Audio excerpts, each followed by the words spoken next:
안녕하세요 여러분. 지난 시간에 우리는 무시무시한 질병들과 싸운 멋진 분들에 대해서 배웠습니다. 제너, 파스테르, 코흐, 마샬 등 이분들이 바이러스 그리고 세균들과 싸워주신 덕분에 우리는 무시무시한 전염병으로부터 자유로워질 수 있었습니다. 제너와 파스테르가 백신을 처음 만들었고 이후 여러 백신이 개발되어 다양한 전염병으로부터 안전해질 수 있었죠. 또한 코흐가 세균으로 인해 전염되는 병의 원리를 밝히고 여러 가지 질병을 일으키는 세균들을 발견하였고 이후 이 세균들을 막을 수 있는 물질이 발견됩니다. 바로 플레밍에 의해서 페니실린이 발견되죠. 이 페니실린은 말이죠. 최초로 발견된 세균을 죽이는 물질인 항생제입니다. 그럼 오늘 이 항생제에 대해서 알아보고 약물에 대해서 전반적으로 알아보는 시간을 갖도록 하겠습니다. 준비되셨죠? 네, 그럼 오늘 이야기 시작하겠습니다. 대항하다 항, 날생, 약제제를 써서 항생제, 즉 살아있는 세균을 대항하는 물질이에요. 백신하고 절대 헷갈리면 안 됩니다. 백신은 약화된 병원체, 즉 약화된 바이러스나 약화된 세균을 주입해서 면역을 키우는 것이고요. 항생제는 박테리아, 즉 세균의 성장을 억제하거나 직접 죽여서 세균에 의한 감염을 치료하는 거예요. 즉, 백신은 사람이나 동물이 병원체와 직접 싸울 수 있도록 면역을 키워주는 것이고 항생제는 항생제가 직접 사람이나 동물 몸에 들어있는 병원체와 직접 싸워주는 것이에요. 항생제는 면역을 키워주는 것이 아니랍니다. 구분할 수 있겠죠? 네, 좋습니다. 최초의 항생제는 페니실린으로서 1928년 플레밍이 최초로 발견했습니다. 이 항생제를 발견함으로 인해 여러 세균성 질병으로부터 자유로워질 수 있었죠. 특히 연쇄상구균, 뇌수막염균, 임질균, 디프테리아균 등 인간과 가축에 무서운 전염병을 일으키는 병원균들에게 효과가 있었습니다. 이렇게 백신과 항생제 덕분에 20세기에 들어와서는 감염성 질병이 종말하는 것처럼 보였습니다. 그런데 감염성 질병이 줄어들면서 많은 나라의 정부에서는 공중보건기금을 삭감해버렸습니다. 그래서 백신을 접종하지 않는 일이 생겨버렸어요. 그래서 20세기 중반에 사라졌던 바이러스성 질병들이 다시 발생해버렸습니다. 그리고 더 무서운 일이 벌어졌답니다. 항생제를 계속 사용하다 보니 박테리아들, 즉 세균들도 그 항생제에 대해서 살아남으려고 안간힘을 쓴답니다. 그래서 항생제에 대해 견디는 성질이 생겨난 거예요. 견디다, 내, 성질, 성자를 써서 내성이 생겼죠. 그래서 처음 발견된 항생제로는 내성이 생긴 박테리아들을 죽이지 못하게 된 겁니다. 그럼 궁금하시죠? 항생제에 대한 내성은 어떻게 생기는 건지. 자, 먼저 항생제가 어떻게 박테리아에게서 작용하는지부터 간단하게 알아봅시다. 항생제는 박테리아들이 성장하게 못하게 막기도 하고요. 그리고 우리 몸속에서 번식을 못하게 하기도 합니다. 또한 박테리아들을 터뜨려 죽이기도 한답니다. 그럼 이 박테리아들이 어떻게 내성을 가지게 되는지 한번 알아봅시다. 자, 여기 지금 박테리아 100마리가 있어요. 이 100마리의 박테리아에게 항생제를 투입할 겁니다. 그럼 대부분의 박테리아들은 항생제 때문에 터져 죽기도 하고 번식을 못하기도 하고 성장하지도 못하기 위해서 결국은 죽게 됩니다. 그런데 아주 소수의 맷집이 좋은 박테리아, 즉 항생제에 저항성이 좋은 박테리아들은 그 항생제 속에서 살아남는 거죠. 그럼 그 소수의 박테리아만 남아서 번식을 하게 됩니다. 만약 100마리 중에 98마리가 죽고 2마리의 맷집 좋은 박테리아만 남았다고 합시다. 그럼 그 2마리만 번식해서 100마리가 될 수 있겠죠. 이 저항성이 좋고 맷집이 좋은 박테리아는 처음에 항생제로는 없앨 수가 없습니다. 그래서 이 박테리아를 죽이기 위해서 처음보다 더 강한 새로운 항생제를 만들어야 하겠죠. 이렇게 박테리아와의 전쟁을 치르다 보니 새로운 항생물질 8천여 가지 정도를 찾아내게 되었고 박테리아는 이러한 항생물질에 대해서 내성을 가지다 보니 맷집이 너무 강해져서 슈퍼박테리아가 발생하게 된 겁니다. 이러한 슈퍼박테리아는 사람에게도 아주 정말 치명적인 박테리아입니다. 이렇게 박테리아는 항생제에 대해서 내성을 가지게 되었답니다. 우리가 항생물질, 즉 항생제에 대해서 반드시 알아야 할 것은요. 항생제는 박테리아를 전부 죽이는 것이 아니라 맷집이 약한 미생물, 즉 저항성이 약한 세균만 죽인다는 겁니다. 맷집이 강한, 즉 저항성이 있는 소수의 박테리아는 살아남을 수 있겠죠. 이들이 번식해서 세력을 키우고 그러면 기존에 쓰던 항생물질은 더 이상 영향력이 없어지게 되는 것입니다. 실제로 페니실린을 사용한 후 3년이 지난 1946년에 식중독을 일으키는 포도상균 박테리아가 내성을 보이기 시작했습니다. 다양한 감염증을 치료하기 위해서 약물들을 세계적으로 대량 공급한 결과 내성이 증가하게 된 것이죠. 1952년에는 모든 포도상구균의 60%가 페니실린에 대한 내성을 나타냈습니다. 현재에는 95%에 달한다고 하죠. 이 내성을 가진 포도상구균을 죽이기 위해서 메티실린이라는 항생물질이 1960년대에 사용되어졌습니다.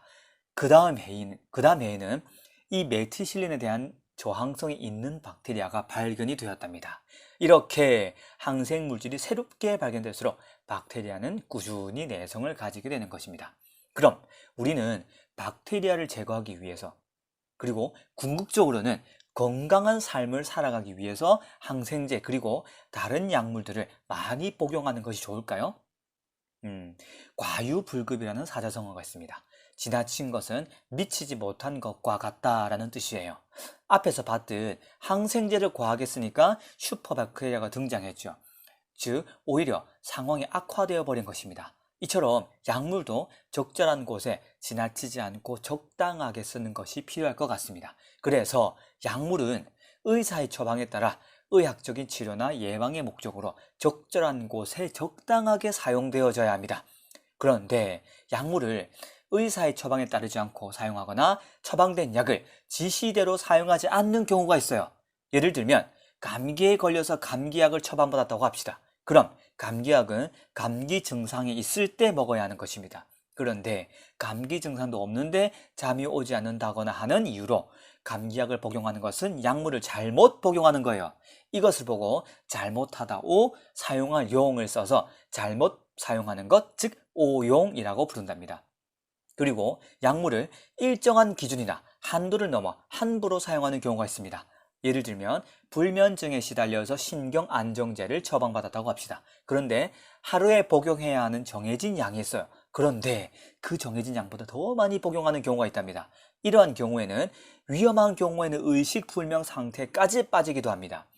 이러한 상황을 보고 넘치다 남, 사용할 용을 써서 넘치게 사용했다고 하여 남용이라고 부른답니다. 즉 약물의 오용과 남용은 정말 중요한 의미를 가져요. 약물의 오용은 약물을 다른 목적으로 사용하는 것이고, 약물의 남용은 약물을 사용 기준을 지키지 않고 함부로 사용하는 것을 말하게 됩니다. 우리는 일상생활에서 알게 모르게 약물을 많이 먹고 살고 있습니다. 여러분들 혹시 커피 마셔본 적 있죠? 네, 선생님도 커피 정말 좋아합니다. 이 커피에는 각성 효과를 지닌 카페인이라는 물질이 들어있답니다. 이 카페인은 각성제로서 잠이 오는 것을 억제하고 피로를 느끼지 못하게 하는 약물이에요. 이 카페인도 많이 먹으면 약물의 남용이 되겠죠? 그러나 우리는 알게 모르게 많이 먹고 살고 있답니다. 자, 표를 보시면 우리가 자주 만나는 음료들 속에 있는 카페인 양이 나와 있습니다. 우리가 자주 먹는 초콜릿, 우유, 콜라 속에도 카페인이 들어있고요. 커피 속에 장난 아니게 카페인이 들어있습니다. 성인의 경우 1일 카페인 섭취 권장량은 400mg이고 청소년의 경우에는 체중 1kg당 2.5mg이래요. 그럼 만약에 50kg의 학생의 경우는 125g이 하루 권장량이겠죠. 우리가 자주 마시는 아메리카노 한 잔이면 1일 권장량이 거의 끝나버리는 양인 것 같아요. 이렇게 우리는 일상생활에서 알게 모르게 약물을 남용하고 있는 것 같습니다. 또한 어른들이 섭취하는 대표적인 약물이 있죠. 바로 술의 주 성분인 에탄올입니다. 에탄올은 뇌와 신경의 작용을 저하시켜서 주의력이나 판단력을 떨어뜨리고 자제력도 잃게 합니다. 다량의 술을 습관적으로 마시게 되면 위장병이나 지방간, 강경변 등에 걸리게 되며 말초신경 혹은 심장에 이상이 생기기도 합니다. 또한 각성제나 마약은 중추신경을 흥분시키거나 억제시키게 돼요. 또한 정신적으로 약물에 의존하게 되는 습관성이나 육체적으로 약물에 의존하게 되는 중독성을 나타내게 됩니다. 이렇듯 약물의 남용이 사람의 몸과 마음에 미치는 악영향이 너무 크기 때문에 치료 목적 외에는 약물을 사용하는 것이 금지되어 있습니다. 그러면 우리가 이러한 약물의 오용과 남용의 심각성을 깨닫고 정상적인 사용 방법과 적정량을 복용한다고 생각해 봅시다. 그럼 약물을 어떻게 투여해야지 우리 몸에 효과적으로 사용되어질 수 있을까요? 먼저 약물이 우리 몸에서 어떻게 이동해서 약물이 어떻게 필요한 부위에 작용하게 되는지 알면 좋을 것 같아요. 먼저 약물이 우리 몸속에 다양한 방법으로 들어오게 되면 약물이 혈액으로 흡수되게 됩니다. 그럼 약물을 건네받는 우리 혈액은 몸 곳곳을 돌아다니면서 약물이 필요한 곳에 약물을 전달해 주죠. 그럼 약물을 건네받은 우리 몸의 병든 부위는 약물로 인해 깨끗하게 낫게 되는 거예요. 그렇다고 한다면 가장 중요한 것은 약물이 안전하게 손상 없이 흡수되어서 병든 부위로 전달되는 것이겠습니다. 그럼 가장 안전하게 흡수가 빠른 약물 투여 방법은 무엇일까요? 바로 주사입니다. 주사는 약물을 혈관으로 바로 주입시키기도 하고 지방 조직에 주입하기도 하고 근육에 주사하기도 한답니다. 그래서 주사는 주입 장소에 따라서 근육주사, 정맥주사, 피하주사, 복강주사의 4가지 방법이 있어요. 가장 많이 행해지는 주사는 근육주사입니다. 근육주사는 자극이 강하고 통증이 있으며 효과가 빨라요. 보통 우리가 병원 갔을 때 엉덩이에 맞는 주사가 근육주사입니다. 가장 많이 시행되어지며 일반적인 주사 방법입니다. 그리고 정맥주사가 있습니다. 정맥 내 주사는 정맥 안에 약물을 바로 주사하는 것으로 약물이 혈액으로 즉시 들어가기 때문에 몇 초 후면 뇌에 도달할 수 있어요. 그래서 주로 마취할 때 정맥 주사를 많이 사용한답니다. 몇 초 뒤에 바로 마취가 되어야 하니까요. 이렇게 안전하게 흡수되어 빠른 효과를 위해서는 주사를 많이 사용하게 됩니다.